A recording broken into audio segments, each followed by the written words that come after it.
We are recording. We are live.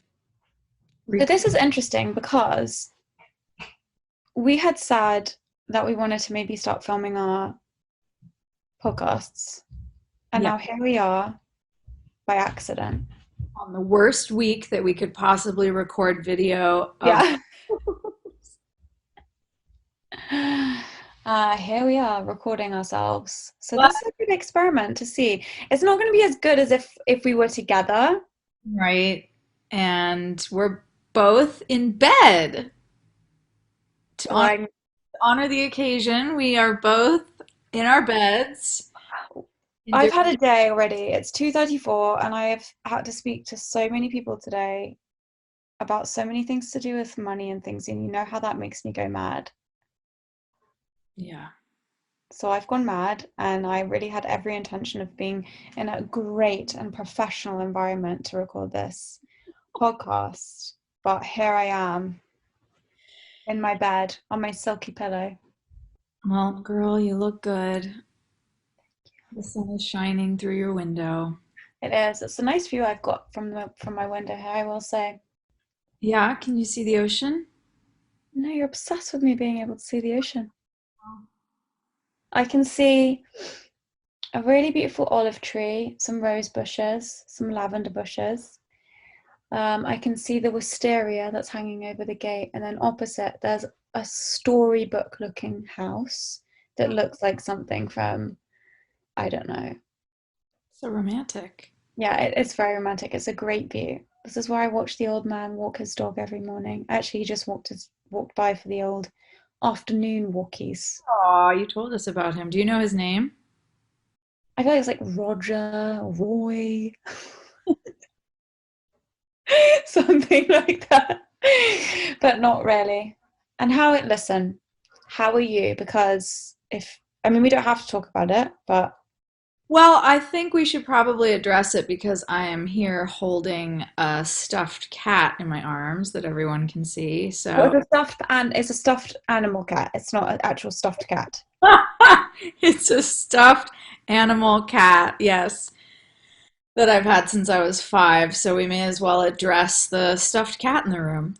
Um, my beloved 14-year-old cat, Ivy Sparklepuss Godiva, died on Saturday. So that was just a few days ago. When the listeners hear this, it will have been a week. And I'm completely devastated.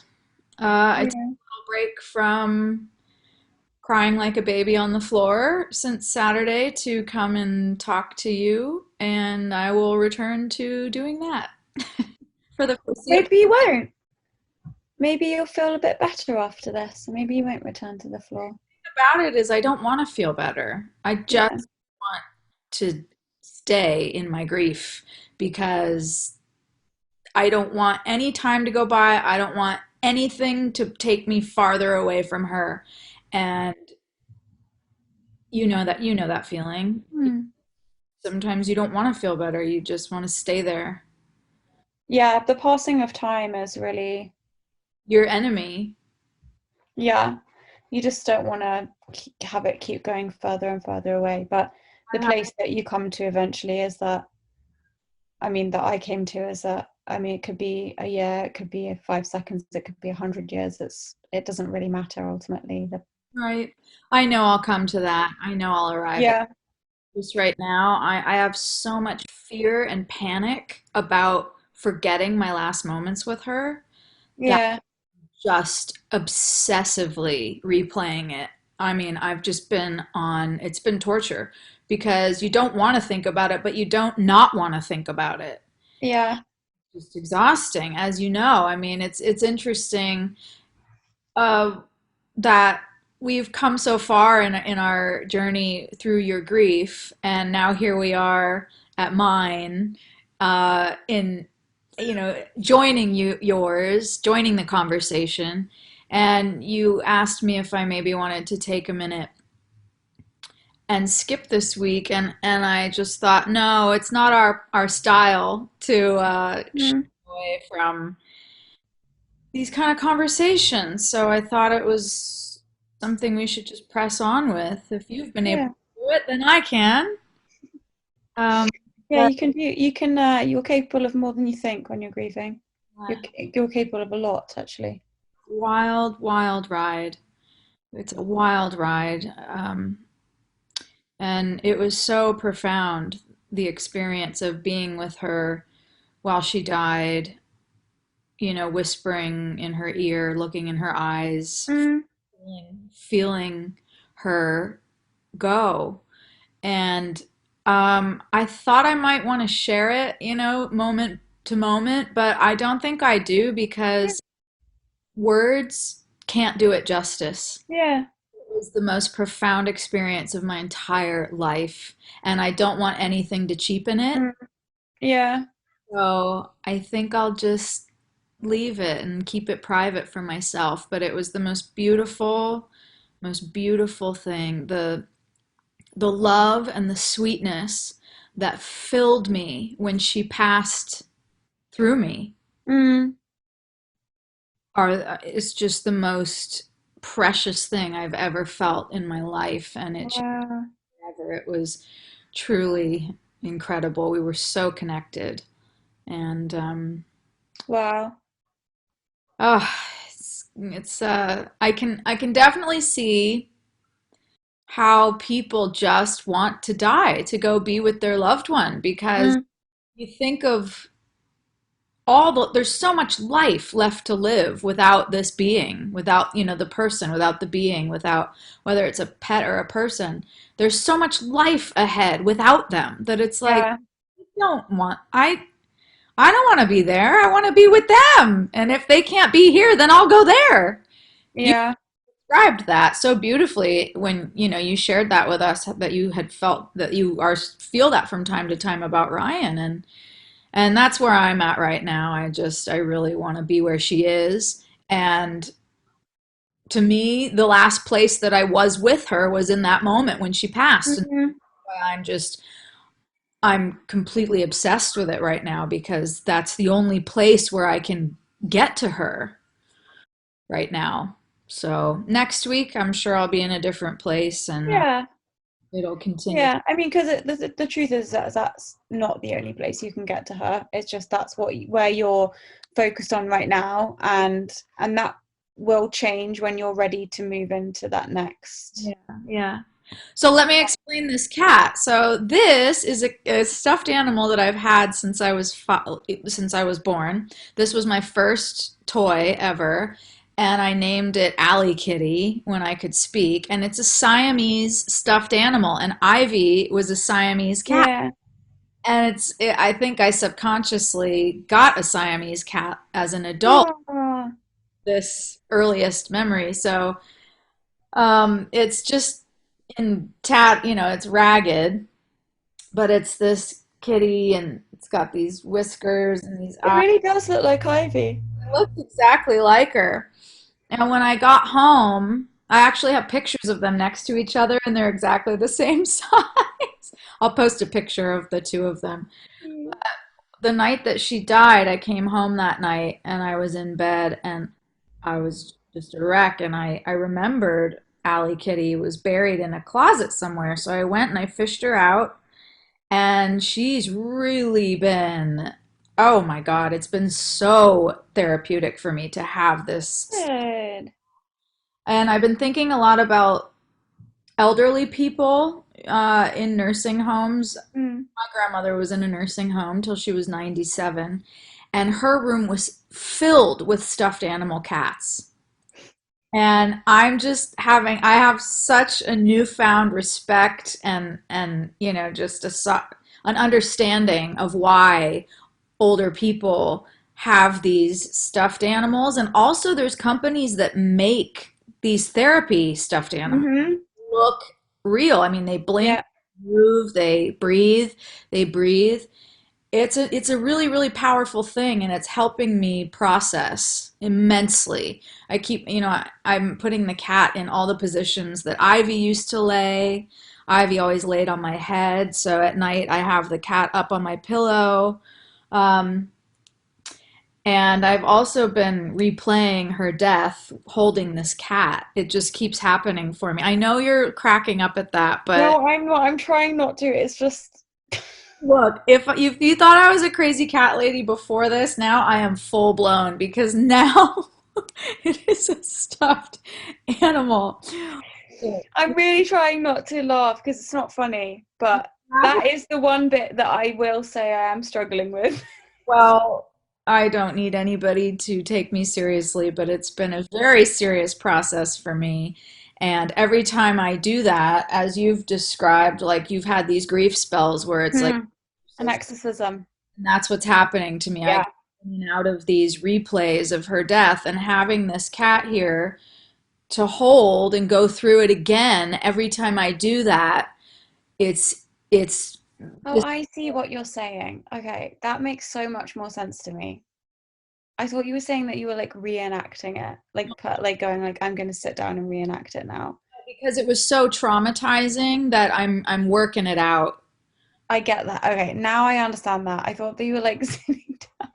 No, the last thing I want to do is fucking reenact her death, okay? It's just that I have to work out that trauma and Yeah, and it's an energy shift. That's how it was described to me. Is that when you have those exorcisms, it's energy trying to leave your body and make and that exactly.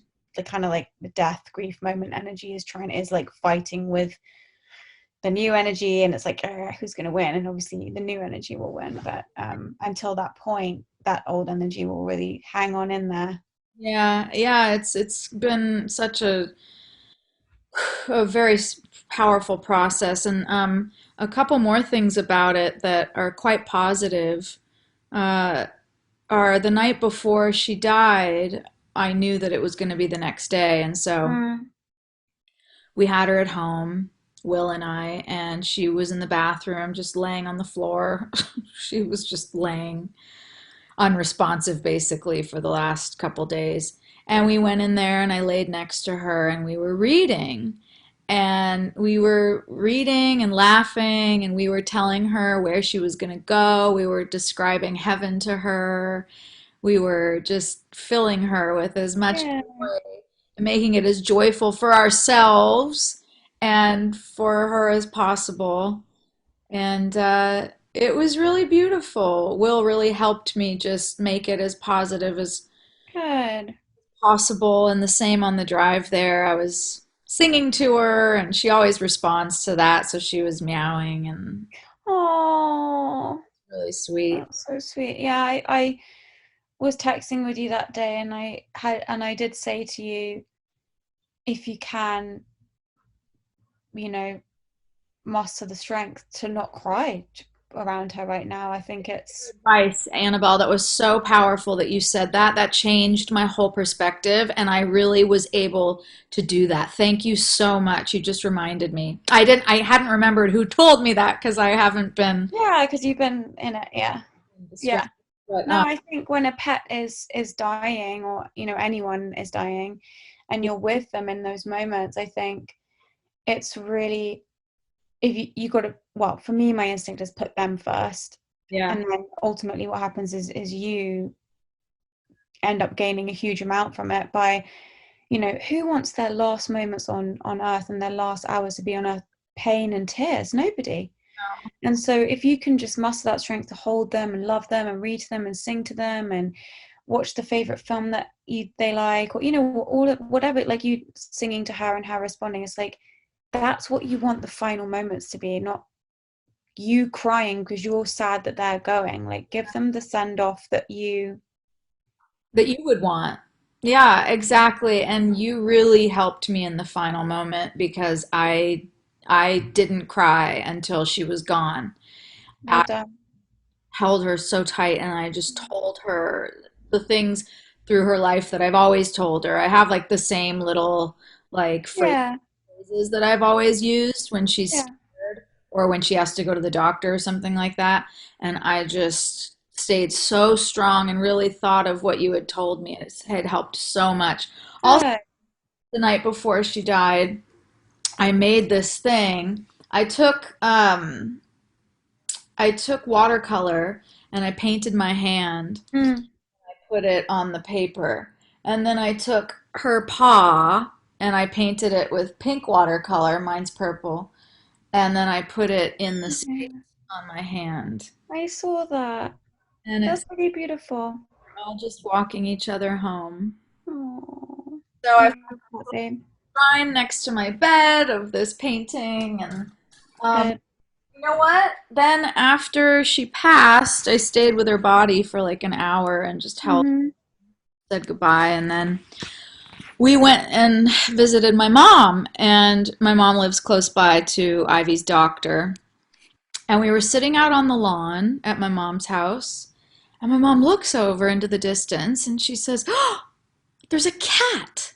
I have never seen a cat here." And this cat, this old man cat, Yeah. is looking at us from across the street. And I stood up and I walked towards him and he just starts walking towards me, just direct eye contact, just calmly walking towards me. Making a beeline for you. Yep, I get up to this cat, I scoop him up in my arms, Hmm. laid on me just like Ivy lays. She put her head under my chin. He did that and I just thought she sent this fucking cat. Oh, And then I put him down and I walked back to the blanket and he followed me and he came and laid down with me for like 20 minutes on our blanket. that must have been so lovely and healing. God, we were all crying, all three of us. We just knew that Ivy had sent me this cat to comfort me. And then he got up and just Went walked on his way. and I said, "Thank you very much." It was so incredible. So, Oh, I'm glad you had that experience. That's really affirming and nice. yeah, and there have been many since. She's shown up for me every day. And They're around. I think especially animals that they're like always around. They're always there. yeah, always. So that is the simple version of what I've been going through. Um, and I think you're doing really well. I'm just taking the punches as they come, you know. The exorcisms come and then you're fine and you're laughing a couple minutes later and you just Yeah, go with the flow and got to remember that discipline, the emotional discipline, not to let yourself get washed away in the way that you held your shit together for Ivy yeah. that last day and the last night and whatever. You've got to do that now for you as well. Oh, you guys. So yeah, so this was a great week to record some visual, huh? Well, I thought I'd be crying the whole time. I'm doing pretty good. So You're doing really good. let's talk about you, Annabelle. That's why I said I think you're going to feel differently after this. Tell me something good. Well, I don't think I could.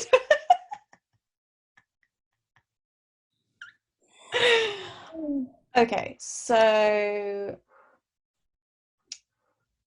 I've really been thinking about the shit that we talked about last week a lot. Yeah, last week was a doozy. I got some incredible responses from our Did talk. you? You said that, but I don't know. I haven't really I just felt so, as you know, as you did as well. After we did, I was just like, I don't want to put this out. I want this to go away forever. So I've just been like, who's that? I don't know. Like, goodbye, delete, next. So I've been really avoiding that episode, but I'm going to make a little thing for it today. But anyway. On that episode, we talked about anger a lot, and I'm still angry. You'll be pleased to know I'm still Yeah. modest. Yeah, I'm still really angry. If anything, I'm more angry. Um, Really? Now, see, my anger was kind of thrown for a loop-de-loop because Ivy died. yeah, So now I'm angry about that, but I've totally forgotten about, my crazy past. Yeah, so how has your anger shifted? How has it intensified? I Are you, think it shifted because that chat that we had gave me the opportunity to be like, fuck yeah, I'm angry. I'm fucking pissed. you And then, so much. You helped me, I think, more than you realized when you said that I'm not living in the past. I'm actually in mm, bringing the feelings up to present time is mm, how you heal them. mm-hmm. That changed everything for me. Good. I'm really glad. said that. Our talk last week really helped me transform what I was feeling. So, you little Buddha, you little Buddha in glasses. Um, Weird. listen, I'm glad that you feel better. I feel crazy still. Oh, that's a sweet mug. My friend Camilla is going to hate that. Wow. She's terrified of foxes. Well, this is a Channel Islands red fox that lives on Catalina Island. I bought this mug on Catalina. Just want to say shout out to Camilla. Really sorry about the mug. She loves this podcast. How can you be terrified of that cute little It's face? okay, Camilla. Just look away. We'll put a trigger warning in for you. um, I don't like foxes, actually. well, they are a bit weird. They do that weird like laugh thing that they do. They're amazing. And the way their tails move is so like haunting to me. Their tails move like a squirrel but massive and they like bang them around. They're Oh, really weird creatures. God, I want one so bad. They're rotten. You cannot have a fox. I want one. Have you ever watched the videos of people being like, yeah, they look cute, but at the end of the day, these are like wild animals that cannot be tamed? Oh, they're terrifying. They're a mix of a cat and a And dog. a dog, worst parts of their personality. Yeah, Just follow some Instagram accounts and leave it at that. I really will. But anyways, I've been angry and Why? Tell me. um, I'm interested to know how it's different from last week. I think last week gave me permission to be mad was one thing. Okay. And then I started, once I gave myself permission to be mad, I was like, what am I mad about? So then I was able to go through everything that I'm pissed about and sort of work through that. Also, my period's due.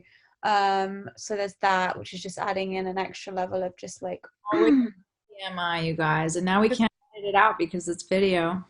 just a little extra punch in the guts. So I think there's a hormonal level to it as well, where I'm just like, when you're really hormonal and you're being a psychopath, you're just like, this doesn't make what I'm saying is crazy. Yeah, I understand that a little bit. I'm crazy. This is crazy. As the words are coming out your mouth, you're like, this is fucking insane, but here it goes. Yep, we get it. We do. I'm just over here stroking my cat. Continue.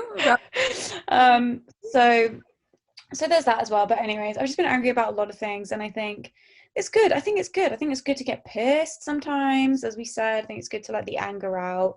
And I think I have been really trying to be, I've been so focused on doing the work and grieving healthily, and there's been a lot of me kind of like putting everyone else first. And when I say everyone else, I mean, I don't really know what I mean by that. Um, Give me an example of someone that you've put before you. Here we go. I'm trying to put Ryan and Max first. And it's been very rare for me to have moments of, as we discussed earlier on in this process of the victim stuff, which isn't my vibe.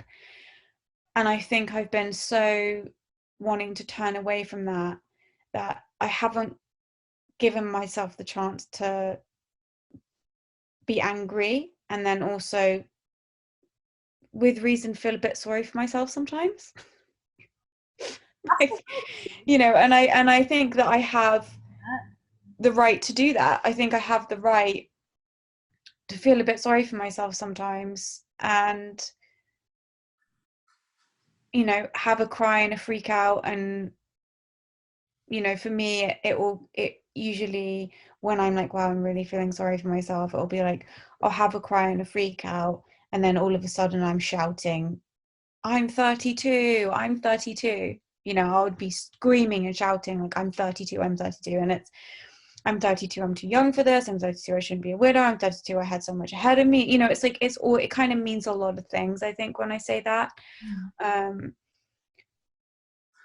I just feel mod. I don't know. It's complicated. So I've let myself have more moments of being like, yeah, this is really shit for everyone and really scary for everyone, and it's really terrible for Ryan and Max.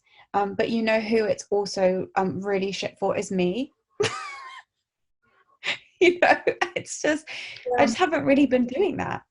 Yeah, I understand that. I have my own version of that. I Hmm. my freakouts would be crying and saying, "Ivy, I'm so sorry you had to do this. I'm so sorry you had to go through that." And then I'm also adding to it, "I'm so sorry that I had to go through that. Yeah, To I had to have the courage to tell somebody to press a button to kill my baby." yeah, Fucked up. That was traumatizing. I'm yeah, sorry to me. yeah, yeah. And I think that's really good. I think it's important that yeah, that you acknowledge that because And you, we're doing the right thing for our pet, and we're doing, doing the right thing for Ryan, and doing the right thing for Max, and doing the right thing, doing the right thing, doing the right thing, doing the right thing. Well, okay, what about how traumatizing that is for you? great. I'm doing the right thing. It's like, fuck off. Maybe I don't want to do the right thing. Maybe I want to go fucking crazy. Like, And I was speaking to somebody about that, and they were like, yeah, it's really important to just let yourself go crazy sometimes because we don't do it enough. And then what happens is uh, we have like midlife crisis and shit. You Yeah, know, yeah, I think it's a part of that inner child work that we talk about, and it's like, what kids don't do is they don't keep their temper and they don't keep shit together all the time, exactly. and they do freak out because they don't have the flavor of yogurt that is at the supermarket that they like, and they throw themselves on the floor and freak out.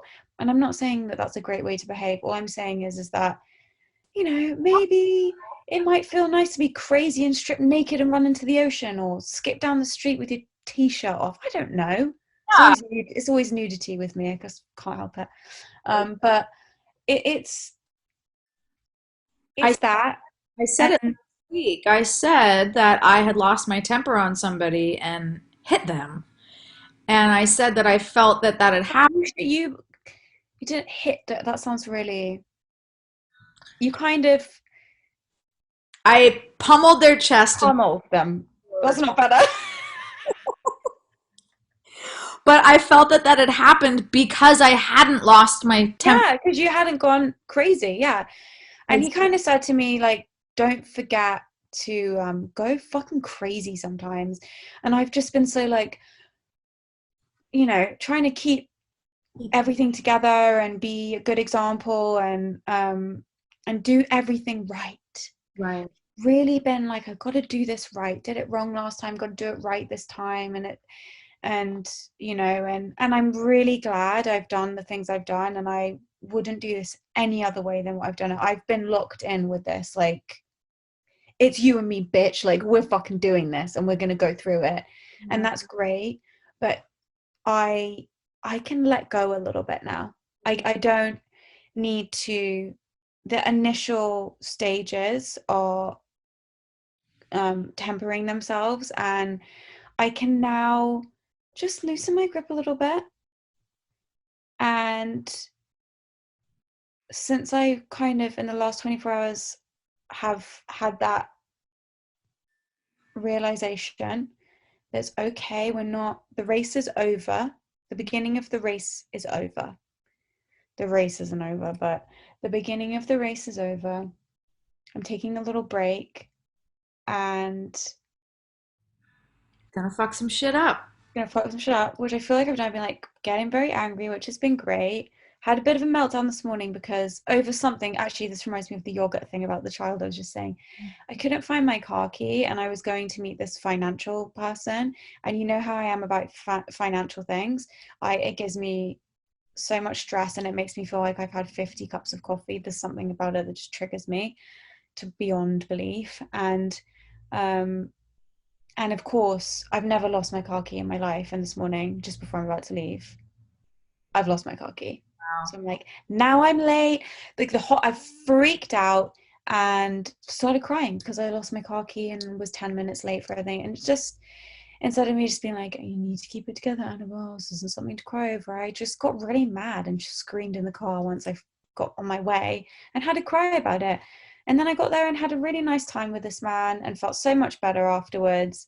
But I just gave myself the permission to just go a bit crazy for a second over something that didn't really seem like a big deal. Um, so, anyways, that blah blah blah, and then this morning I also had therapy. I had many things today, so I had too many things. But this morning I had therapy, and it's so funny how all of our just shit in life just like lines up sometimes. You know how you'll come in and be like, I don't know what to speak about, or vice versa, and it will come through and through the other one, and then it makes sense and resonates for each of us. And then I have this a very similar thing with my therapist and mentor that I speak to. I will be beginning to work through something in my mind, in my subconscious almost, and the rumblings of it, the brewing begins, um, and then he'll raise it with me before I've even verbalized it. He will know that it's what's the next kind of thing is for me. And after anger and going crazy Yeah. is joy. So it's not just joy, it's very specifically play. So he said to me, it's time for you to start playing again.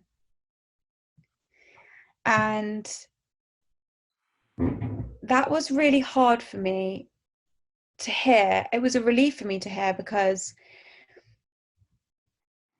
that sounds really nice. But it was hard for me to hear because it does mean I have to loosen my grip slightly on being good and right and grown up and accountable and appropriate. Yeah. Which leads me back into the anger thing. And that's why during therapy today, I started scribbling this Yeah, what spider chart thing. are you telling me about? So they're at the top, So circled. grief. And then I just started scribbling things which came off of it from the conversation we were having about him encouraging me to play. And the first thing I wrote was appropriateness. Don't know if that's a word.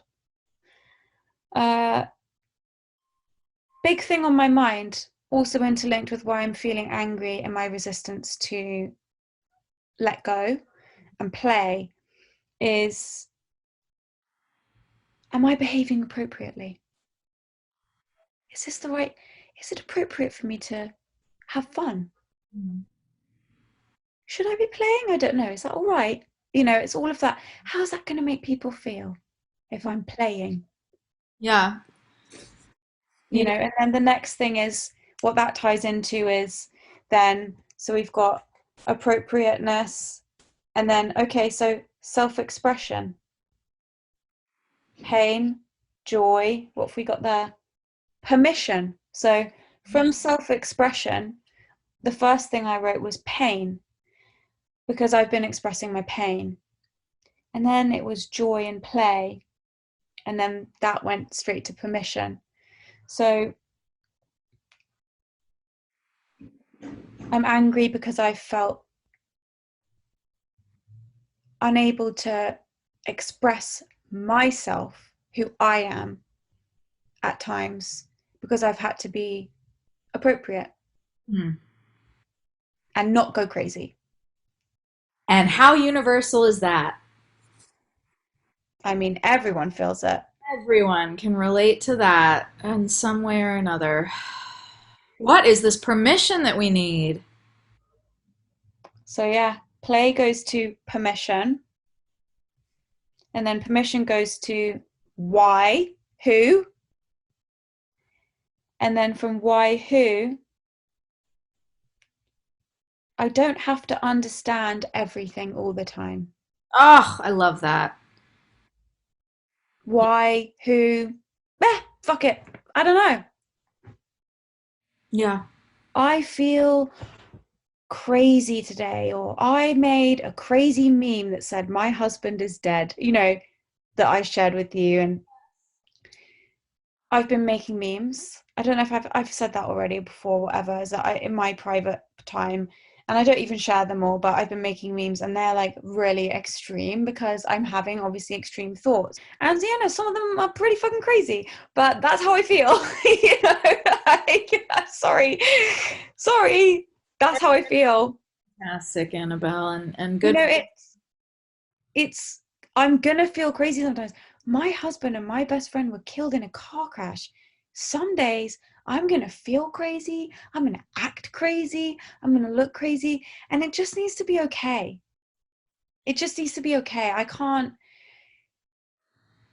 be uh this zen perfect thing all the time. And it's like, and who told me I had to do that in the first place? What, it's Yeah. Yeah. the memes help me, and the let me I mean, maybe I can share some, like quite extreme, but maybe I can share some of the tamer ones. It will be things like, that meme of what's her chops from the Geordie Shore, and she's got the penguin on the fairground ride, and it says, when your two friends are busy. So I scratch out busy and it put are dead. So I anything that you guys, anyone that's not grieving right now, is seeing online or whatever it is, or memes or whatever, like, my worldview right now is of somebody who's just lost their two best friends, a husband and their best friend, and creative partner. So when I see that meme, I don't see busy, I see dead.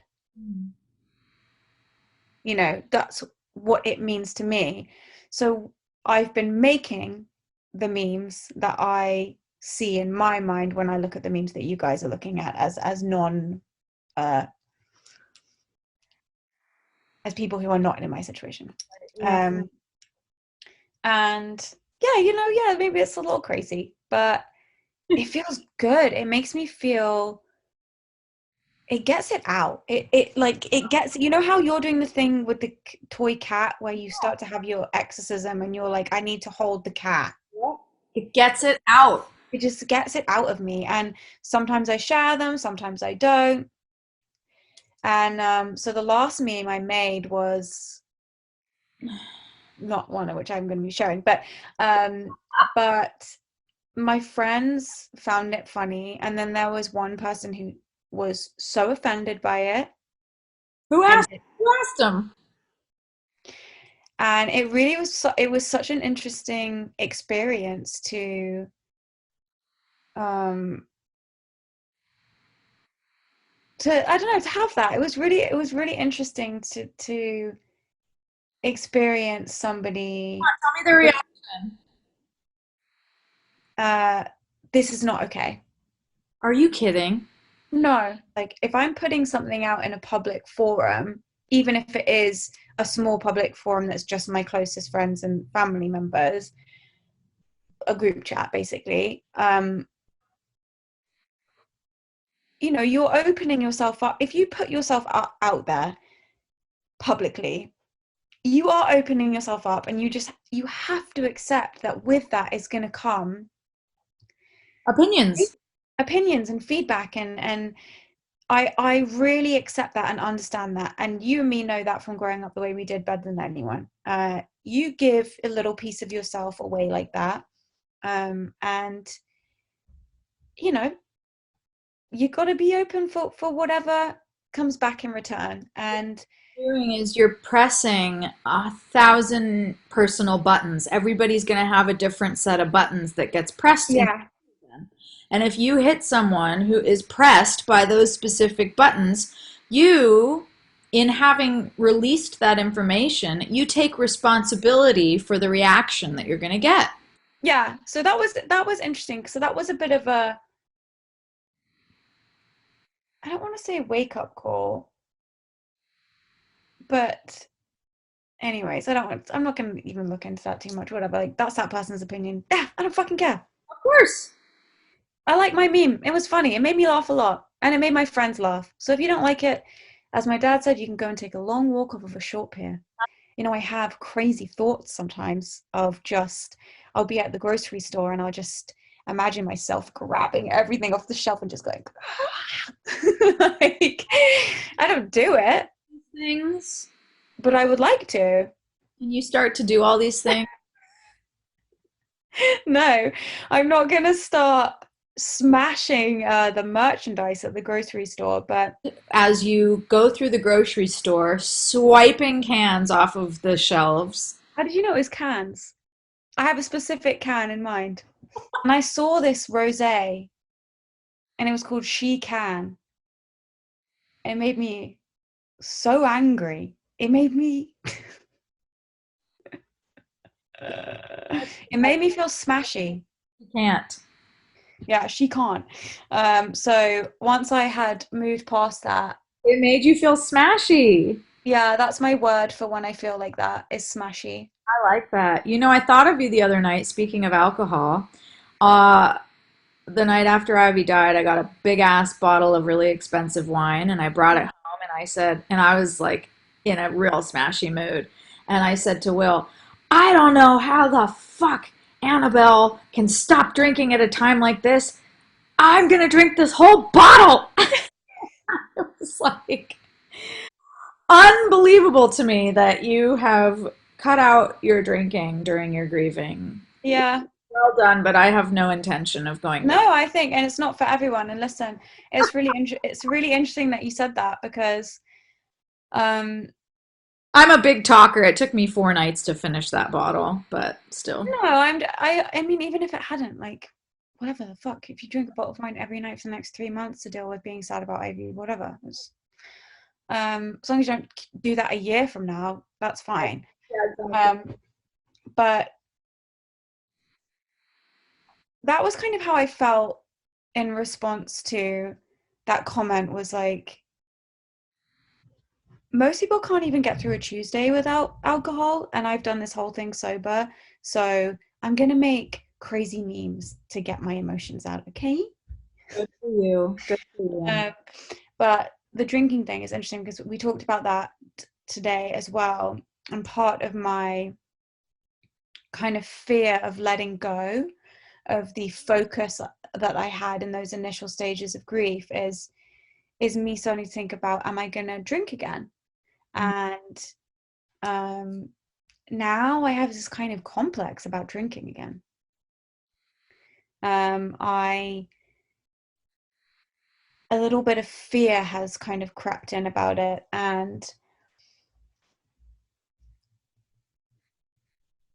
unnecessarily so.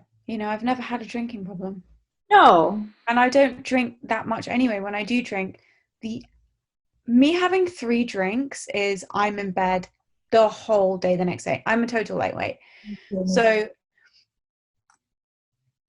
I'm not a big drinker, but I've developed now this kind of thing about not drinking, and I think that's to do with letting go, and it's to do with what happens if I get uh drunkies and go crazy.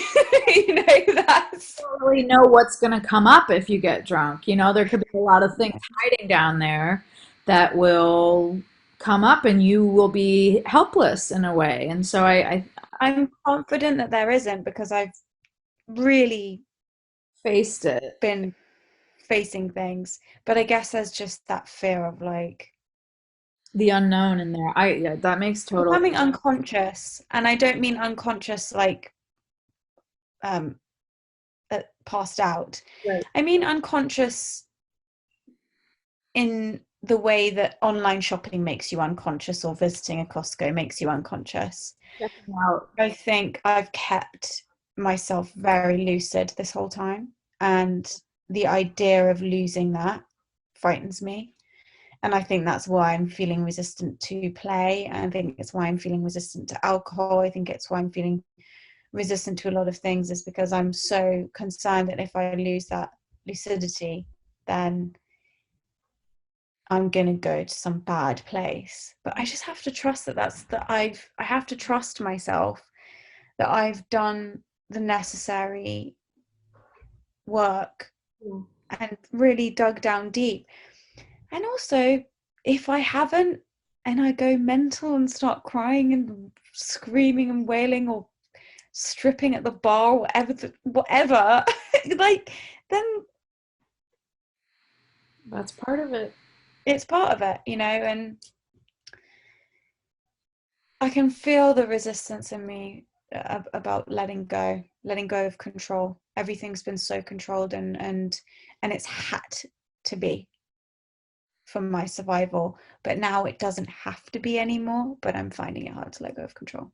I understand that. That is why I keep replaying the moment of her death over and over, because to me, that's control. I can control that memory. Yeah. I'm just terrified of letting go of that. Yeah, you lost control. You lose control spiritually and emotionally. Um, Not emotionally, but spiritually. When she moves on to wherever's next, you're not the custodian anymore. Exactly. And it's what you wrote in your book about, or your graph that you just showed us about not needing to know all the answers right now Mhm. is control. I have to. I can't be so um, rigid, and the way. So here you go, going off on a tangent here. The way in which it's begun to frighten me slightly is, how last week I was saying I haven't been worried about myself until um, I can't even remember what I was saying that was making me feel worried. I can't Oh remember. yeah, withdrawing from people. Like, I can't remember much. Withdrawing from people.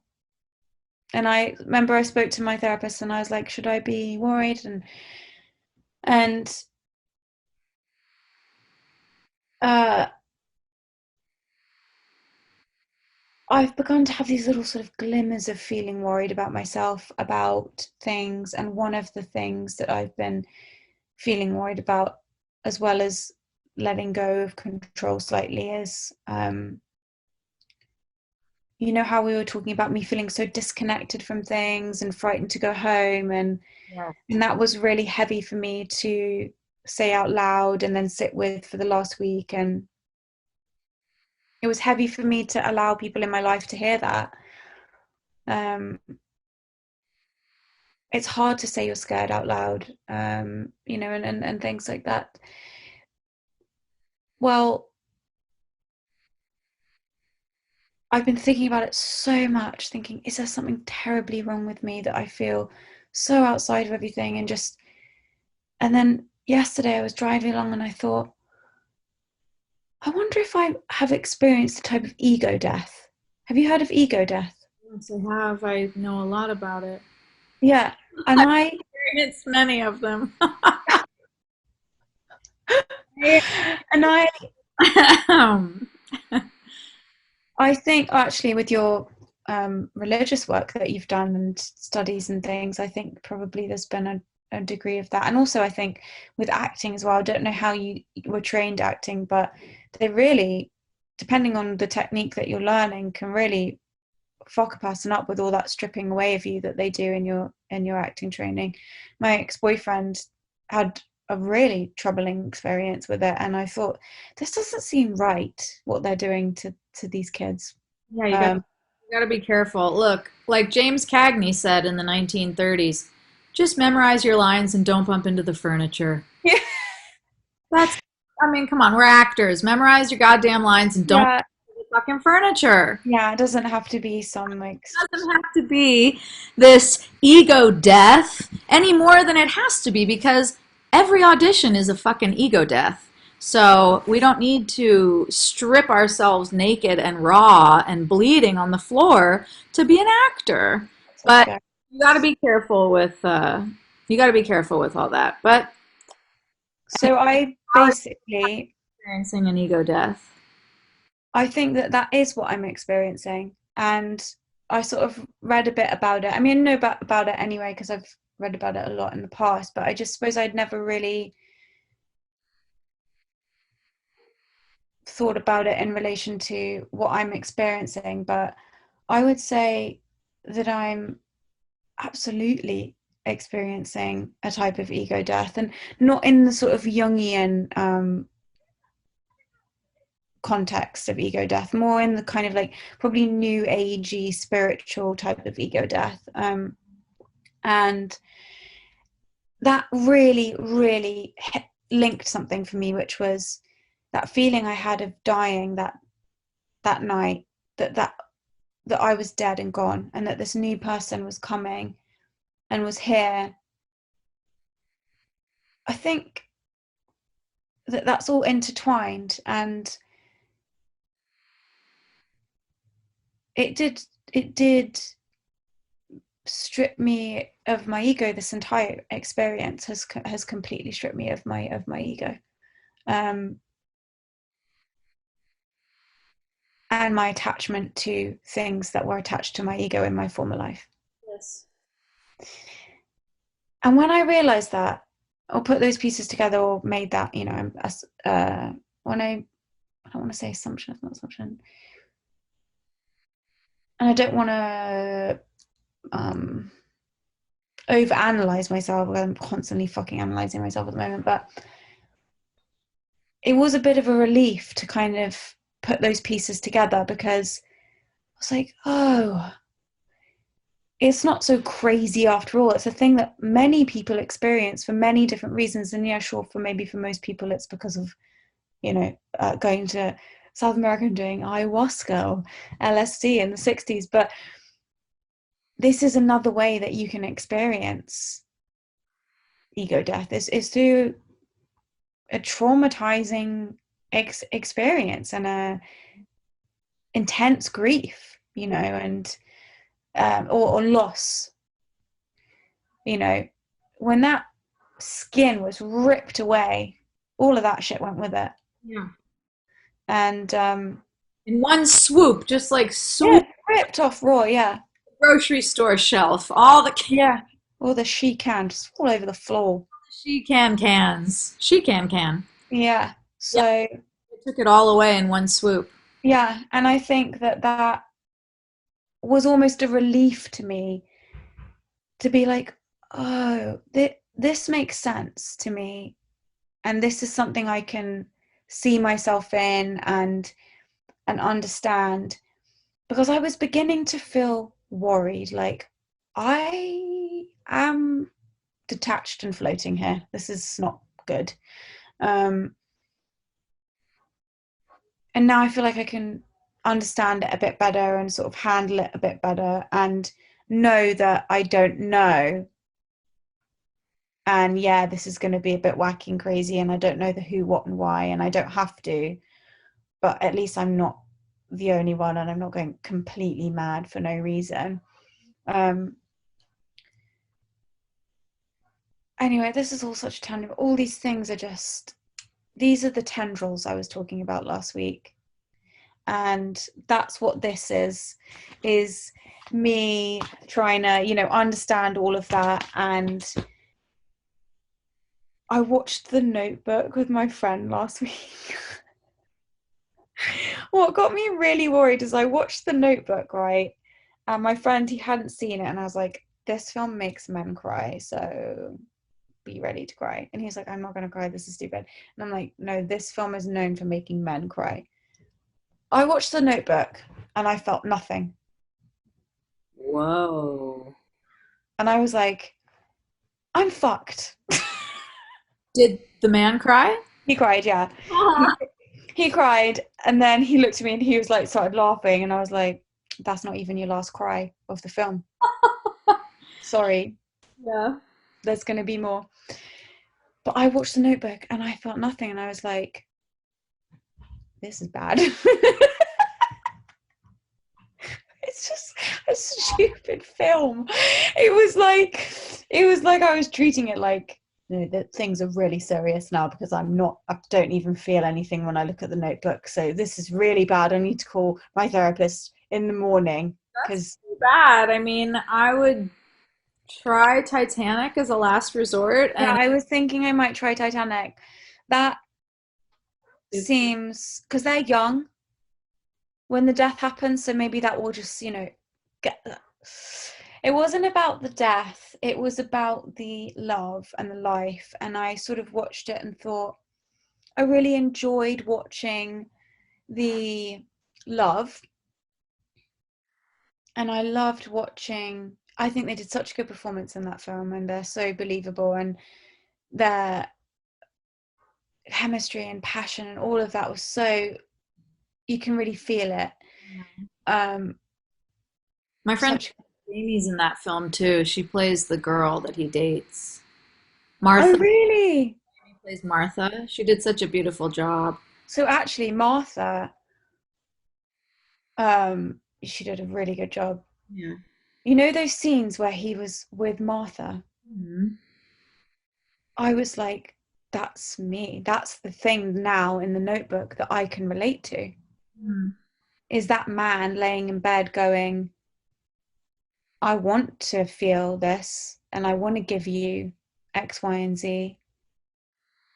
It's just that part of me is broken. Yeah. And when I saw that scene again, I was just like, whoa, because that's really how I feel. Mhm. And um, it panicked me so much internally. I mean, I didn't share it with my friend, but it was really crazy to watch that film and just feel nothing and feel like that's really nice and really sweet. And I'm enjoying watching these two people. It's cute. Aw. But it's not for me. That thing that I'm watching there, that's for other people. Yeah, no, that's not for me. Was it a bit of a disassociation? Yeah. Yeah, I think so. And I think the idea now of opening myself up to anyone new is, I'm just like, no, Mhm. nope, no, no, too risky. Mhm. Not doing that. Not a man, not a woman, not a new friend, nobody. I'm like, if you were here already, then you're grandfathered in and you're in. But behind that, the castle drawbridge is going up, the moat's flowing, and that's it. No one else is coming in. Because Mhm. I can't do that again. Not with, I've already signed the contract with the people that are in my life already. Deal's already done. That's what I signed up for. But I don't have to let anyone else in. I don't have to do another contract like that if I don't want. Well, it sounds like you've got a year of, Quentin Tarantino films ahead of you or something. Don't need to emotionally hook in at all. Just watch some ass kicking. Yeah, Quentin yeah, Tarantino films are very good when you're angry. yeah. Um, I love Quentin. I mean, I think he's crazy psychopath, but as an artist, whew, amazing. Like a lovable psychopath. Um, would definitely be somebody that I would maybe potentially have at my dinner party table thing, you know, when you play that game. You lower the broadridge, the I'll drop. lower my bro. You lower it down for him to come over for dinner. You know me, I'll lower my bridge for anyone. I can't wait to lower my bridge. I don't know why you're pretending like you're all closed up for business. I just, No, I understand exactly what you're saying, and it um, was like I felt like a nana. I felt like a nana being like, "Oh, that's sweet for the children." Those days are gone for me, but I like that the children are having fun. you 32-year-old widow on the cliff of Carmel by the sea. All of the stuff that we've been talking about. So let's, in summary, it's being crazy, sometimes okay. You know, we've learned that confronting your anger is good and you've got to let it out sometimes. Same goes for craziness. Sometimes I think we just got to go a little bit crazy. You've got to do it in the right place where you know you got to protect yourself and do it in the right place Yeah, I think to if harness possible. well, yeah, if possible. I think that letting going with the flow of whatever's trying to come out of you is the healthy thing to do, not suppressing it. But Yeah. also, if you're in a professional situation or in a whatever and you can't go ape shit, then fine. But just at least acknowledging what's going on inside of you. Yeah. Yeah, and maybe making space for it when you leave that situation, Space you for know? exactly. Yeah. Scheduling your freak out. Yeah, scheduling your freak out. Um, Yeah. so we've learned that anger is good. We need to get angry sometimes. And I learned today what you said that from joy has taken us on this ride through shame and anger and grief and all this, and it arrives back at joy and play, like you said.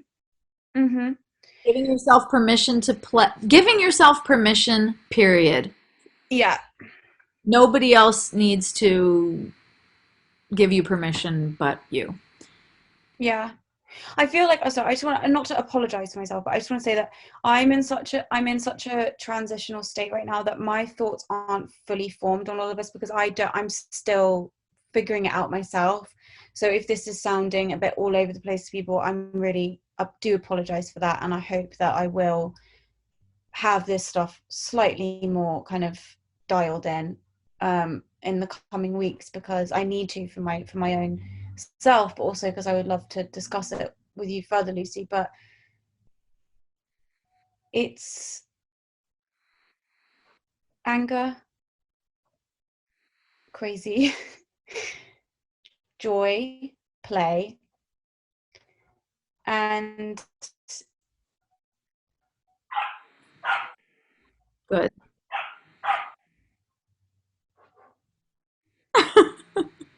I've gone mad, haven't I? Well, your thought. I'm buying a black veil and opera gloves. You're cuddling a fucking animal cat, stuffed animal that squeaks.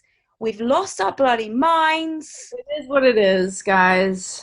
It is what it is. And we're here for you every week to make you feel better about your lives, is really what this has turned into. Yeah, this episode's been really interesting. Been a bit of a weird one. Yeah, and I don't really know what we have. No, I think what this episode is just um you're crazy. Sometimes you just feel fucking crazy. I don't remember any of the conversation we just had because I am in such horrible devastation. I hope somebody's gotten something out of it. Oh my God. What have we even talked about? No idea. No idea. Are we going to regret sharing this part of ourselves with people? Of course, I already do. But I'm getting the fuck out of here. rock and roll.